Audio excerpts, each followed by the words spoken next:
Hello friends, మీరంతా బాగున్నారా? నేను ఎగ్దమ్ మస్తుగున్నా. ఎండలు మొదలయ్యి నెల అవ్వలేదు, 35 డిగ్రీలకే జనాలు హోరున విలపిస్తున్నారు.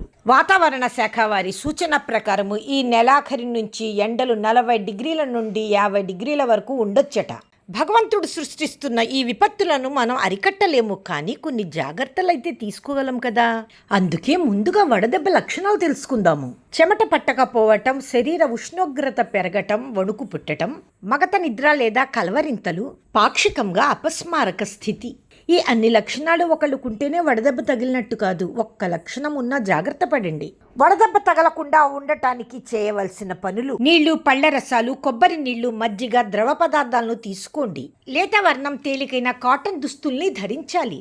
రోజు కనీసం 15 గ్లాసులు నీళ్లైనా తాగాలి, అంటే ఇంచుమించుగా 3 లీటర్లు పైమాటే. పరిశుభ్రతకు అత్యధిక ప్రాధాన్యత ఇవ్వండి. 2 పూటలా స్నానం చేయండి.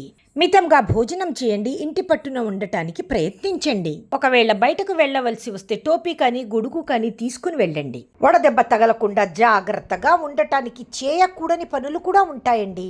మండు వేసవిలో తీవ్ర ఉష్ణోగ్రత సమయంలో ఎక్కువగా తిరగరాదు. రోడ్ల మీద అమ్మే చల్లని పానీయాలు త్రాగరాదు. కలుషిత ఆహారం తీసుకోరాదు. మాంసాహారాన్ని తగ్గించాలి. మద్యం సేవించటం మానాలి. మన శరీరానికి భారమైన పనులు చేయకండి. మందపాటి నల్లటి దుస్తులు ధరించకండి. అన్ని సూత్రాలు పాటించినా ఒకవేళ వడదెబ్బ తగిలినట్టయితే కొన్ని ప్రథమ చికిత్సలు కూడా చేసుకోండి. ముందుగా వడదెబ్బ తగిలిన వ్యక్తిని చల్లటి ప్రదేశంలో ఉంచాలి. చల్లని నీటిలో ముంచిన తడిగుడ్డతో శరీరమంతా తుడవాలి. ఉప్పు కలిపిన మజ్జిగ, గ్లూకోజ్, ORSను త్రాగించవచ్చు. వడదెబ్బ తగిలి అపస్మారక స్థితిలో ఉన్న రోగికి నీళ్లు మాత్రం త్రాగించకండి.